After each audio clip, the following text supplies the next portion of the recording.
Hey, Karen Holland here with OnThePathWithKaren.com. Coming to you live in Fort Myers, Florida at the Prospecting and Recruiting Summit. Just getting some awesome content here and wanted to share with you my notes from day 2, some of the highlights of my notes from day 2. And I'm just going to jump right in. So Ray was doing the first session, and he talked about you have to be the type, this is Ray Higdon, by the way, you have to be the type of person that you want to sign up. So if you're not getting out there and you're not doing the work, then you can't expect to find people who are going to get out there and do the work as well. So you attract what you are, so make sure you are doing the work that you are going to want others to do. Then he talked about warm market differentiation. And basically that is, he says you are either punished or rewarded for the life you lived before you joined network marketing. So if before network marketing, you were known as a solid business person, made good business decisions basically, and had a lot of respect in that area, then you're going to get a lot of people join you just for that, because they know if you're doing it, then you're gonna succeed in it and you're gonna make it work. Versus if they don't see you as a business kind of person, if you've been a stay-at-home mom and haven't gotten involved in stuff like that, nothing wrong with that, absolutely nothing wrong. But they're not gonna see you in that way. So if you start talking about the business, they're just gonna think you're crazy because they don't see you as that kind of person.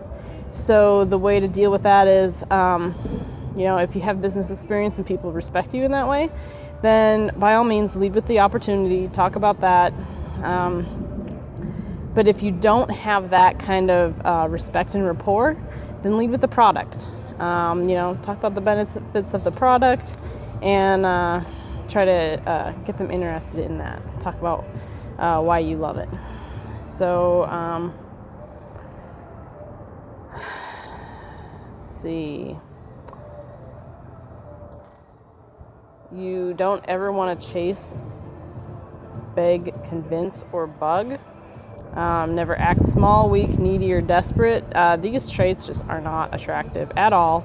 You lose your posture. You're giving up all your posture, and people just aren't going to respect that. So you're going to avoid those kind of actions, and then always be busy. If you are always available for anyone at any time for however long, people aren't going to see you as they're not going to see you as a profitable business person, because they feel like, well, she's available all the time, so she must not have much going with the business. So you just want to always be busy, and people will kind of respect that and just be like, oh, she's really busy. She only has time at this time. So it makes it a more scarcity thing. So they'll respect that more, and you'll just get a better reaction from people if you're always busy. And if people think you're always available, then they're going to come to you with every little thing and talk to you for hours on end about whatever they feel is important. So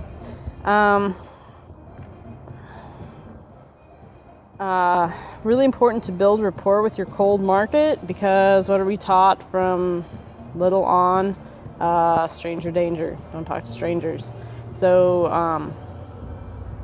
there's, it's a little different online, but you still need to build rapport, because people don't know you, and so you have to give them a reason to know, like, and trust you. So get to know them, build a little rapport. Obviously you don't want to spend a ton of time on this, but make sure you're not just essentially walking up to a stranger and saying, hey, check out my business opportunity, because that's not going to work.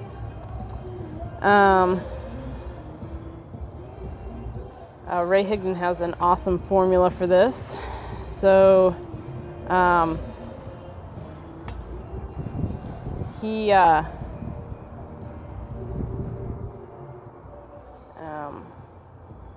he recommends starting out with a BIC, which is his little acronym for break in communication. One of the problems we have as marketers is we talk too much, and we talk ourselves out of a sale. We talk somebody, an interested prospect, out of their interest. So you want to establish a break in communication, and this applies more to cold market than to warm. But you want to start out with a break in communication. So, hey, I'm going to have to jump on this conference call. And then you want to follow up with a question. But I was just curious, would you be interested in or not interested, sorry, messed that one up. Would you be open to a side project if it didn't interfere with what you were currently doing? A lot of people use interested. Obviously, that's still a habit I'm working on. And there's just a little psychology there. Not everyone is interested, but everybody likes to be open. So it just presents it in a little different manner and makes people more likely to check it out. So would you be open to a side project if it didn't interfere with what you were currently doing? Most of the responses you're going to get to that is, well, what is it? So that's where you readdress your BIC. Don't tell them what it is. You readdress your BIC. Well, hey, like I said, I have to jump on this conference call. And then you want to promise to follow up and grab their contact info.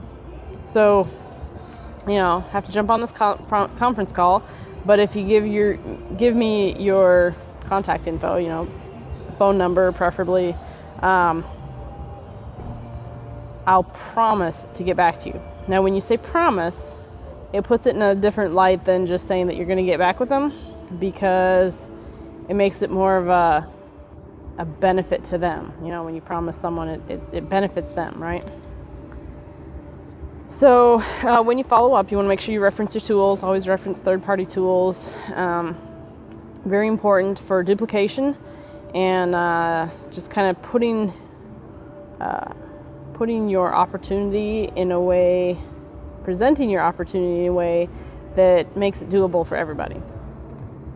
And then also, when you jump on the phone and follow up with them, tell them, hey, I have this video I'd like to watch, still not saying the company name. The video will explain better and show if it's a fit for you. If you always throw that clause in, it takes away some of the pressure of, oh, they're just trying to sell me something, because you're not really trying to sell them something. You're not trying to get them to join something necessarily. You're trying to see if it's a fit for them. It's not a fit for everybody, and that's a good thing.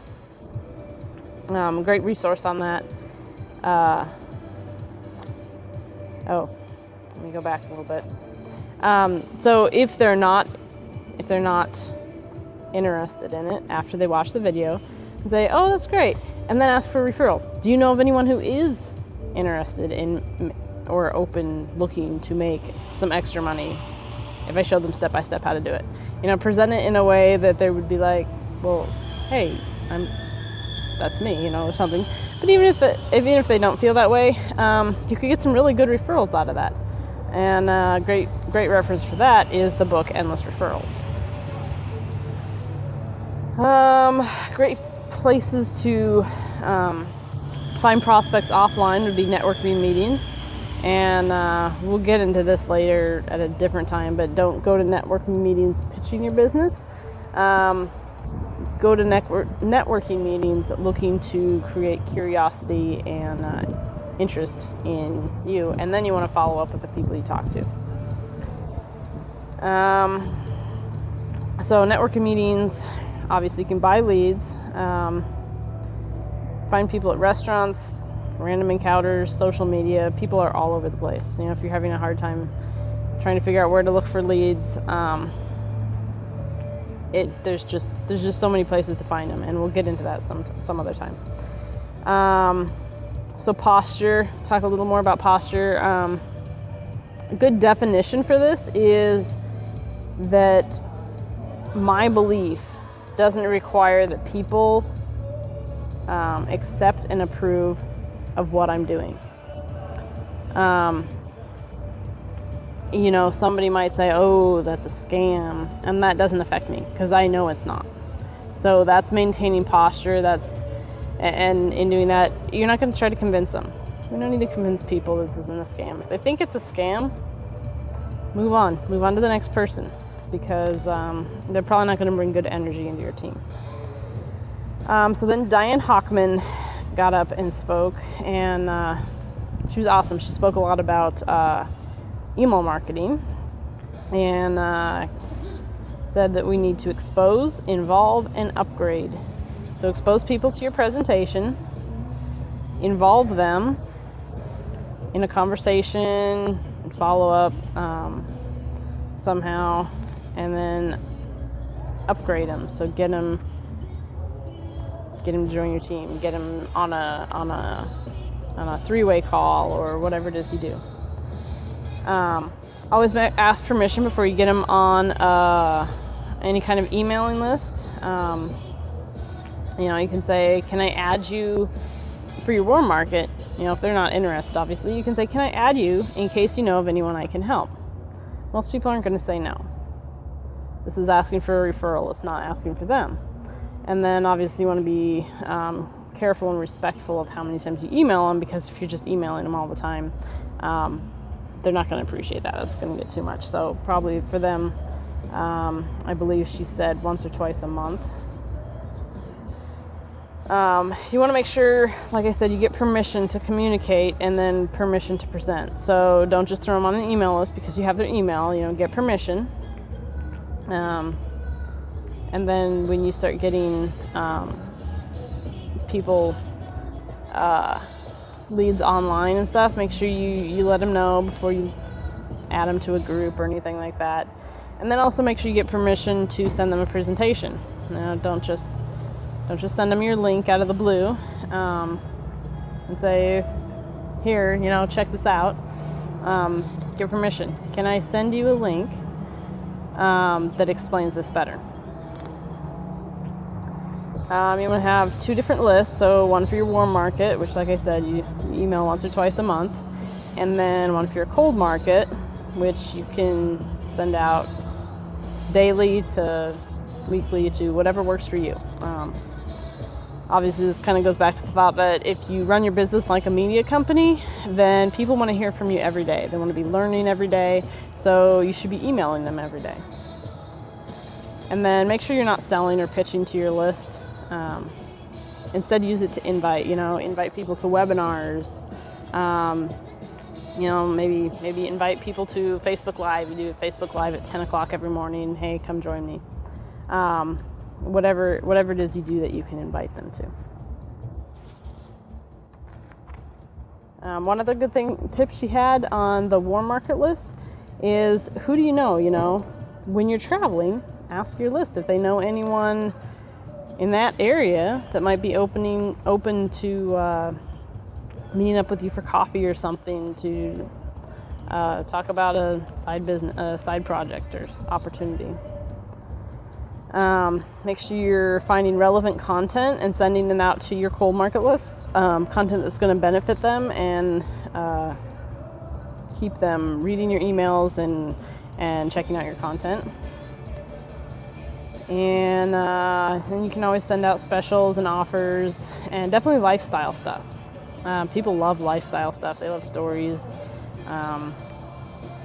Like I'm here at the Sanibel Harbor Resort, and just been taking a lot of lifestyle pictures to share and post, and just share the experience with people, and they love that. And then make sure you're you. Don't become this stiff, formal person. Write an email like you're just writing a note to a friend. Doesn't have to be long, doesn't have to be perfect copy or anything like that. Keep it simple and keep it you. So everyone I meet and everyone I know knows someone who's a good prospect. So keep that in mind. Oh, I'm getting some rain here. And the way to change your life is to go out and change other people's lives. That was a powerful comment there. And then we went on we heard from Cedric Harris, and he talked about how to close anyone, anytime, anywhere without sounding like a car salesman. He really went into the different personality types And some people do colors, some people do like elements, and he did the fire. Let's see if I wrote that down. I'm sure I did. Fire, wind, ice, and water. And really talked about most people don't truly understand the art of communication, and that people are predictable. If you go and spam your link all over, they're not going to respond.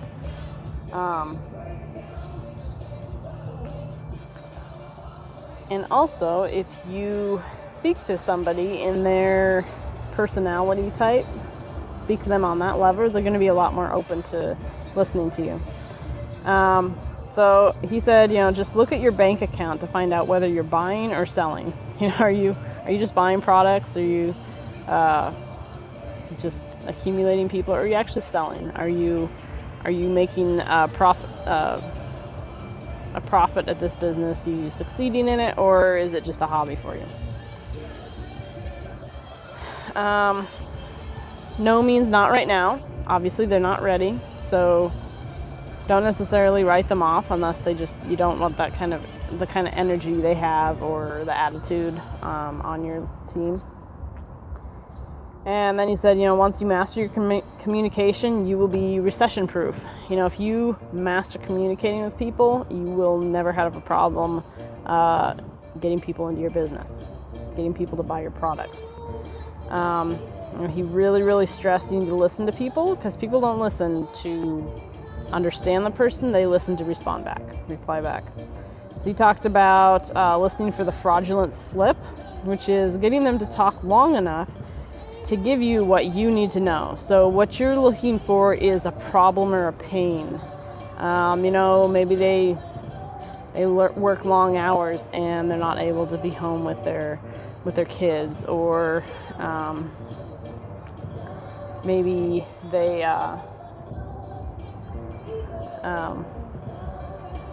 sorry, it's starting to rain here. We'll see what it does. Maybe they want to travel more and they don't have the time or the money to travel. So look for that problem or pain and see how you can help them. Find some shelter here. Get my notebook and phone all wet. Let me just check out the view real quick. Oops, check it out. The pool. You can't really see the water from down here. Maybe if we go over here.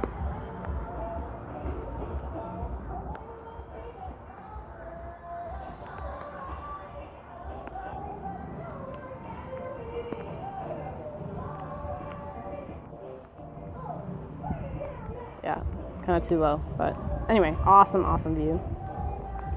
We'll see, the music might be kind of loud in here. So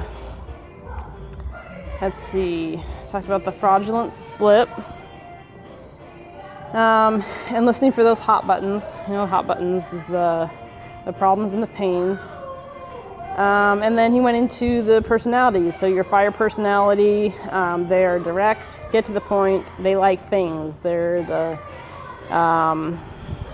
they want money, they want status, they want cool stuff. So talk to them on that level. Maybe you have a fancier car, that's what you show up to in the meetings.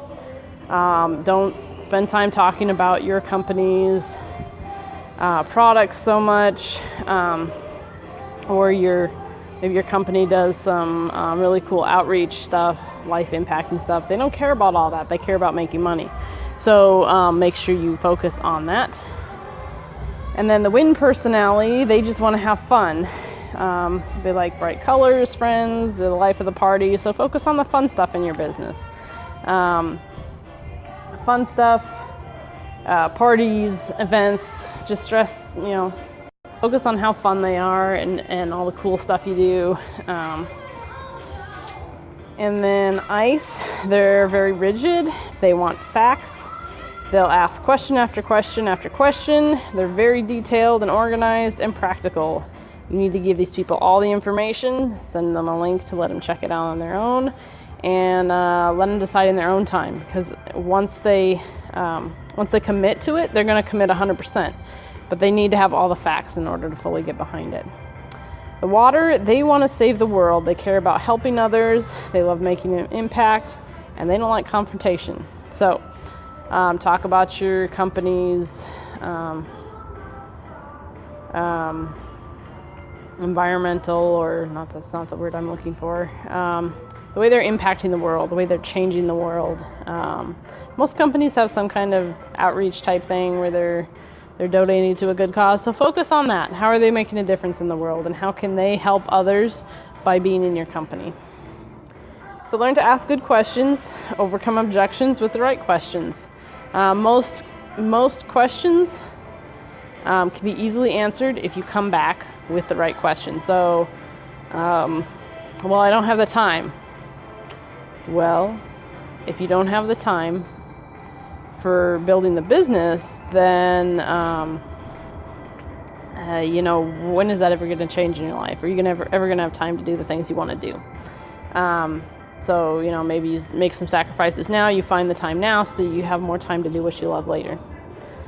So then we went back to Ray Higdon. He talked about you generate a lead, you connect with that lead, and you determine the need. That's what you want to keep your focus on. And then he went into some suggestions for maximum attraction. I'm not going to get into that too much because I actually did a separate live all on that. But very important, brand you. Don't brand your company. Brand yourself, because companies come and go.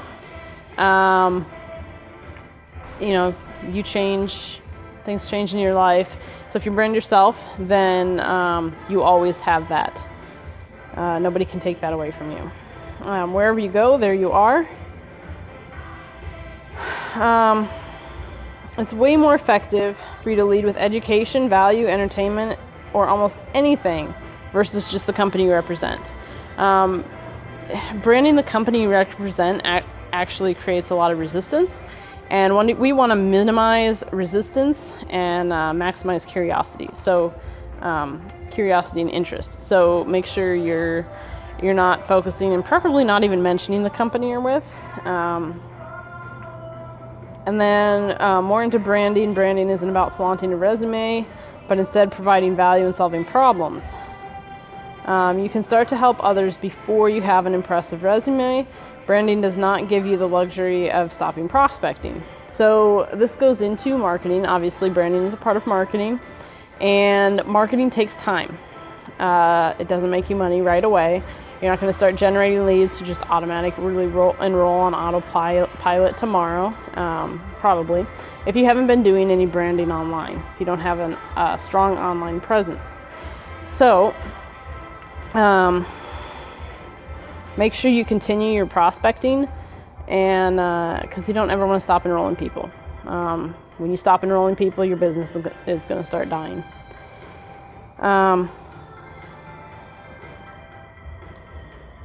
There's a huge scarcity mindset in network marketing. So if you start going online and your upline doesn't teach that, doesn't train that, doesn't do that, and especially if whatever they do online is branding the company, chances are they're not really going to like it if you learn marketing and start doing it the right way.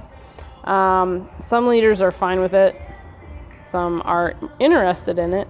And some think they need to nip it in the bud, and they're trained to do it the way they do it, and so they think that's the right way to do it. So just remember that you pay your bills, not them.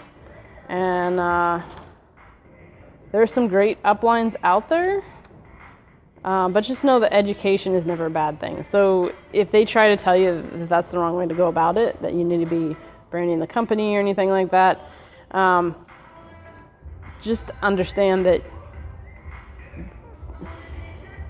they need to be educated as much as anybody else, and obviously you can't force them to do anything. Don't even try to persuade them. Let them see through your results.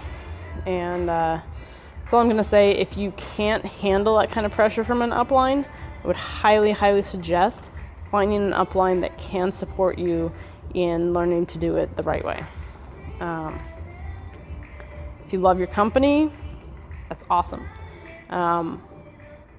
You should never be fully dependent on your upline to build your business.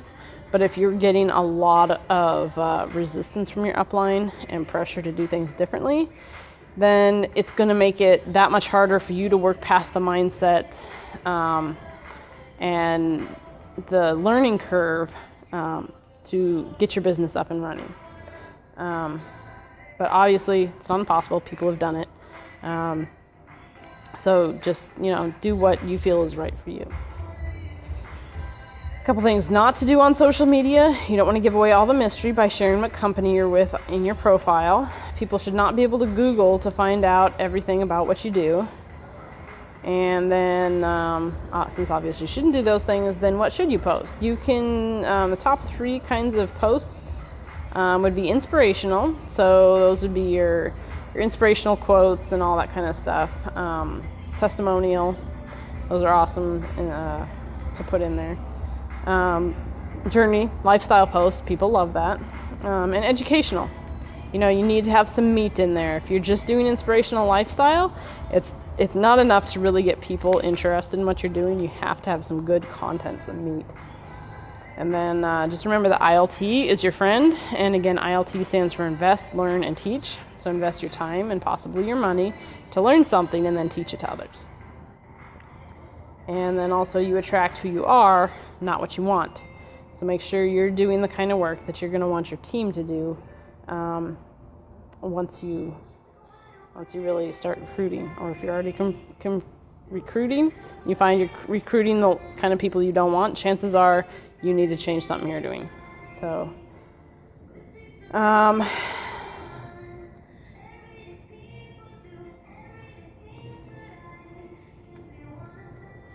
see. So